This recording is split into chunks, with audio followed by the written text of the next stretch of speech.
बिस्मिल्लाहिर्रहमानिर्रहीम। अस्सलाम वालेकुम। आज 29 अक्टूबर बरोज़ मंगल हम बात करेंगे दो अहम केसेस के हवाले से। सुप्रीम कोर्ट बार एसोसिएशन के इंतखाबात और उनके नताइज से मुतल्लिक़ हम बात करेंगे। साथ में आपको बताऊंगा पाकिस्तान तहरीक इंसाफ के सरबराह इमरान खान की सज़ा के ख़िलाफ़ तोशाखाना अपील पर समाअत हुई है, उसके ऊपर भी हम बात करेंगे।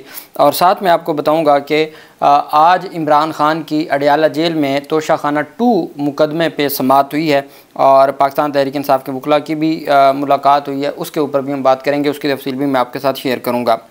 सबसे पहले मैं आपको बताता चलूँ कि आज पाकिस्तान तहरीक इंसाफ के शिबली फराज ने सेनेट में गुफ्तगू करते हुए अहम इंकशाफात किए हैं। वो अपोजिशन लीडर हैं। उन्होंने कहा कि अभी 26वीं आईनी तरमीम हज़म नहीं हुई और 27वीं तरमीम की बातें हो रही हैं। सेनेट इजलास के दौरान इजहार ख्याल करते हुए उन्होंने कहा कि जिस तरह 26वीं तरमीम हुई है सबके सामने है, इसका एक तरीक़ाकार होता है, तहरीक पेश होती है, फिर कमेटी में जाती है, उस पर बहस की जाती है, लेकिन इस तरमीम का मुसद्दा किसी एक जमात ने भी नहीं देखा था। उन्होंने कहा कि ऐसी तरमीम पर स्टैंप लगा रहे हैं जिसे किसी ने भी नहीं देखा। इससे ज़्यादा किसी एक सेनेटर की क्या बेइज्जती हो सकती है। हाउस की रवायात के मुताबिक कानून साजी करें। इस तरमीम की वजह से आलमी सतह पर मजम्मत का सामना करना पड़ रहा है। ये जो आप कह रहे हैं ये सब आने वाले वक्त में आपके गले पड़ेगा। कायदे हिज़्ब इख्तिलाफ का कहना था, मेरे घर पर भी पुलिस ने छापे मारे, 1 साल से हम दर बदर फिर रहे हैं, हमारे ख़ानदान और कारोबार तबाह हो गए हैं, हमारे मेंबर को फ़ोन किया, इतने पैसे मिल रहे हैं, ले लो। अक़लियत रुकन ने कहा हमारा मज़हब इजाज़त नहीं देता। हुकूमती सैनेटर्स की जानिब से कहा गया जी कि ये शिबली फराज झूठ बोल रहे हैं और हम हर सूरत आइन और कानून के मुताबिक अपनी जो ज़िम्मेदारियाँ हैं, हुकूमती सैनेटर्स ने कहा जी कि हम तो आइन और कानून के मुताबिक अपनी ज़िम्मेदारियाँ निभा रहे हैं और हमने आइनी तरमीम बिल्कुल आइन के मुताबिक की है। अब आइन के मुताबिक क्या किया है? कल मैंने आपको बताया था हामिद मीर की जानिब से ये इंकशाफ किया गया था कि पाकिस्तान तहरीक इंसाफ के हाजी इम्तियाज़ और उनके भाई एजाज़ जो इस्लामाबाद में F7 उनका घर है उसको गिराने के लिए बिल्डोज़र पहुँचे हुए थे। आज जो हाजी इम्तियाज़ MNA हैं PTI के, उनकी भाभी और उनके जो भाई हैं एजाज़, उनकी अहलिया ने पाकिस्तान तहरीक इंसाफ की क़यादत के साथ बैठ के जो प्रेस कॉन्फ्रेंस की है वो चौंका देने वाली है, वो दिल हिला देने वाली है। हाजी इलियास चौधरी की भाभी ने PTI रहनुमाओं के हमरा गुफ्तगू करते हुए कहा कि 11 अक्टूबर की रात को नामालूम अफराद ने हमारे घर पर धावा बोला, मुलाजमीन पर तशद्दुद किया, नाजेबा हालात में वीडियो बनाई गई, स्त्री से जलाया गया, मेरी 11 माह की बच्ची को पाँव से पकड़कर घसीटा गया, मेरे सर पर चादर ना पाँव में जूते थे, मुझे एक रूम में बंद किया गया, मेरी 9 साला बेटी को घुटने से पकड़कर घसीटते हुए कमरे से बाहर लाए, 11 माह के बेटे को बेड से नीचे गिराया और फिर मुझे घसीटते हुए 3rd फ्लोर से सीढ़ियों के रास्ते नंगे सर नंगे पाँव नीचे लाए, 9 साला बच्ची और 11 माह के बेटे को अलग कमरे में कैद कर दिया और मुझे दूसरे कमरे में ले गए और फिर मुझे गालियाँ निकाली और तशद्दुद किया। नामालूम अफराद जाने से पहले हमें जान से मारने की धमकियाँ देकर गए और कहा गया कि अगर किसी को बताया तो हम कल दोबारा आएंगे। मैं थाने में रिपोर्ट दर्ज करवाने गई तो पुलिस ने उल्टा हमें डराया और कहा कि हम इन नामालूम अफराद के ख़िलाफ़ कार्रवाई नहीं कर सकते। PTI रहनुमा सलमान अकरम राजा का कहना था कि मुल्क भर में तशद्दुद का बाज़ार गर्म है। चंगेज़ ख़ान के दौर में भी इस तरह का जुल्म नहीं किया गया। चंगेज़ ख़ान भी ख़वातीन का ख्याल रखते थे, चादर चार दीवारी की इज़्ज़त वो भी रखते थे। कौम को फ़ैसला करना है, महकूम रहना है या आवाज़ बुलंद करनी है। ऐसे दौर में नहीं समझता ऐसा ख़ित्ते में या दुनिया में 500 साल में भी हुआ हो। अब जो हम देख रहे हैं हर कदर पामाल हो चुकी है। ये इस्लामाबाद है, यहाँ जो कुछ होता है उसकी ज़िम्मेदारी वज़ीर-ए-आज़म वज़ीर दाखिला की। अगर वो बेबस हैं तो हमें बताया जाए कि ये कौन है। एक आइनी तरमीम के लिए ये सब कुछ किया गया और हमारे सामने की ये सारी हमारे सामने की सूरत हाल है। उमर अयूब का कहना था, मोहसिन नकवी और शहबाज शरीफ होश के नाखन लो और शर्म करो। मैं चीफ जस्टिस याह्या अफरीदी से मुतालबा करता हूँ कि वो हाजी इलियास MNA के घर पर होने वाले जुल्म के ख़िलाफ़ नोटिस लें। ये पहला पाकिस्तान तहरीक इंसाफ का मुतालबा है जो किया गया है चीफ जस्टिस याह्या अफरीदी साहब से कि जो कुछ हाजी इम्तियाज़ के घर हुआ है उसके ऊपर मेहरबानी करके आप एक्शन लें और उसके ऊपर आप हर सूरत जो अपनी ज़िम्मेदारियाँ हैं वो निभाएं और हर सूरत हमें इंसाफ दें। तो अब देखते हैं कि ये सारा मामला किस तरफ जाता है। दूसरी तरफ जो अहम पेशरफ सामने आई वो तोशाखाना जो मुकदमा है, तोशाखाना 2 मुकदमा, उससे मुतल्लिक है। आज अडियाला जेल में समाअत हुई। स्पेशल जज शाहरुख अर्जमंद ने समाअत की। इमरान खान को कमरा अदालत में पेश किया गया जबकि उनकी अहलिया बुशरा बेगम की हाज़िरी से इस्तिस्ना की दरख्वास्त दायर की गई। FIA प्रोसिक्यूटर उमैर मजीद ने बुशरा बीबी की हाज़िरी से इस्तिस्ना की दरख्वास्त की मुखालफत करते हुए मौक़िफ़ अपनाया कि ज़मानत मिलने का मतलब ये नहीं है कि मुलज़िमा ट्रायल के लिए अदालत पेश न हो। हाज़िरी से इस्तिस्ना की दरख्वास्त पर बुशरा बीबी के दस्तखत भी मौजूद नहीं है। अदालत ने आज की तारीख़ फ़र्द जुर्म आयद करने के लिए मुकर्रर की थी। प्रोसिक्यूटर उमर मजीद ने अदालत से इस्तदा की कि तोशाखाना 2 केस का ट्रायल रोज़ाना की बुनियाद पर चलाया जाए। अदालत ने बुशरा बीबी की हाज़िरी से इस्तिस्ना की दरख्वास्त मंजूर करते हुए आइंदा समात पर हाज़िर होने का नोटिस जारी कर दिया। इमरान खान ने तोशाखाना 2 में वकील मुकर्रर करने के लिए अदालत से 3 हफ़्तों का वक्त मांगा। इमरान खान ने कहा कि पिछले 3 हफ़्तों से मेरे वकला से मुशावरत नहीं हुई, मुझे मेरे वकला से मुशावरत करने दी जाए ताकि मैं इस केस से मुतल्लिक जो तफसीलात हैं या इस केस से मुतल्लिक मुशावरत कर सकूँ। तो इमरान खान ने वकला से मुलाकात की इस्तदा की।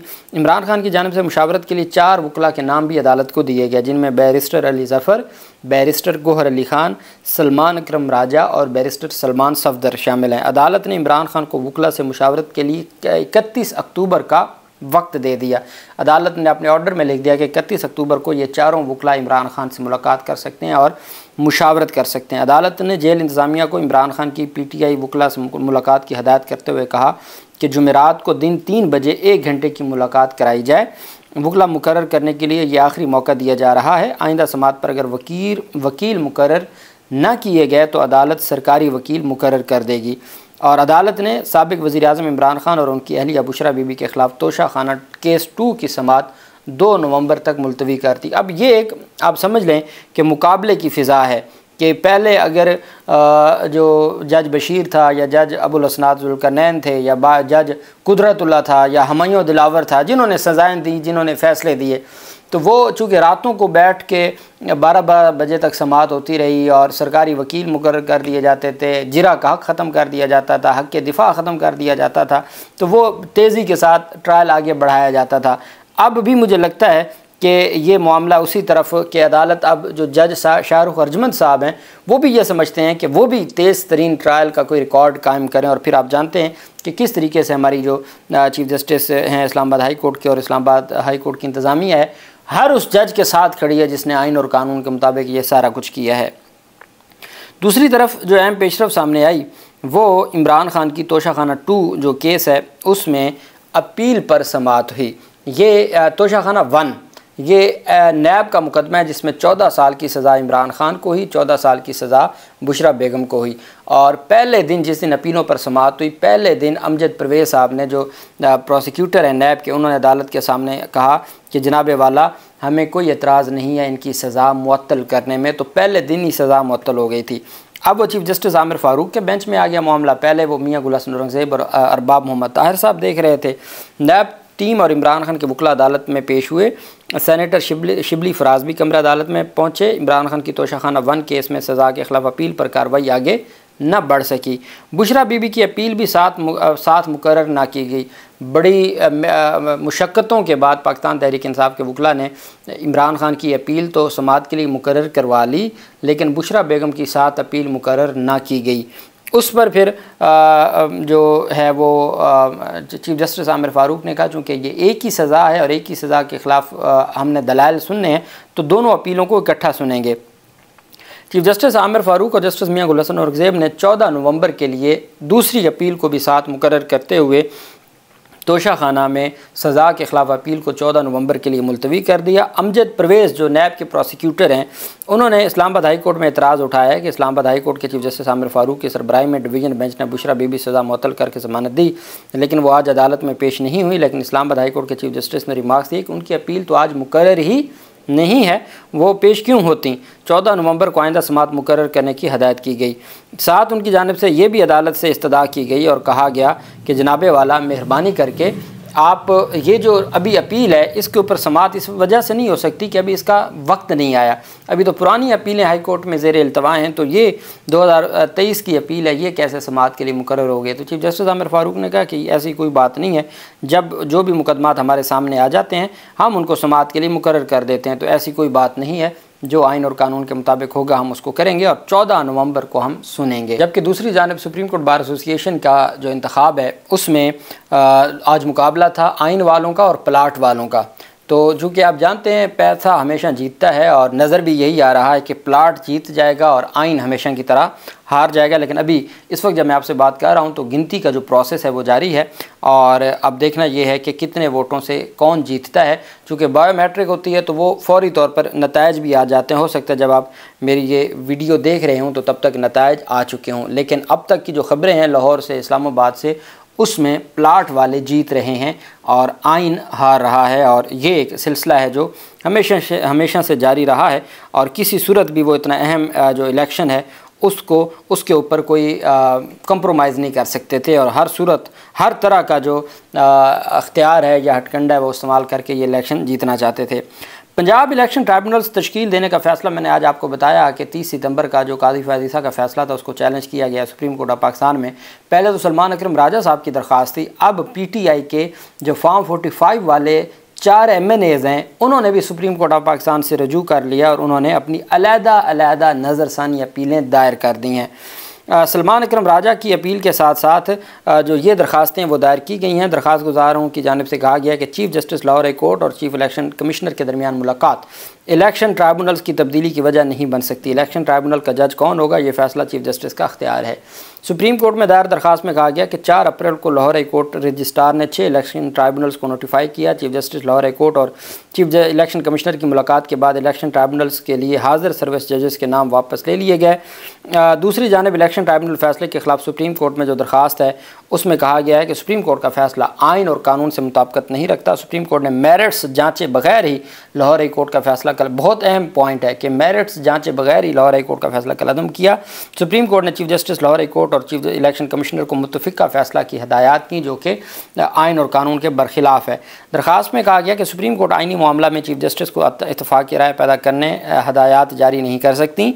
सुप्रीम कोर्ट ने लाहौर हाई कोर्ट रजिस्ट्रार की रिपोर्ट पर फैसला दिया। लाहौर हाई कोर्ट की रिपोर्ट ना सामने लाएगी ना इस पर मौक़िफ़ सुना गया। दरख्वास्त गुजारों ने इस्तदा की कि सुप्रीम कोर्ट फैसला दे कि इस ट्राइब्यूनल्स की तश्कील और नाम देना चीफ जस्टिस का अख्तियार है और जो चीफ जस्टिस मलिक शहजाद ने नाम दिए थे उन्हीं को बरकरार रखा जाए।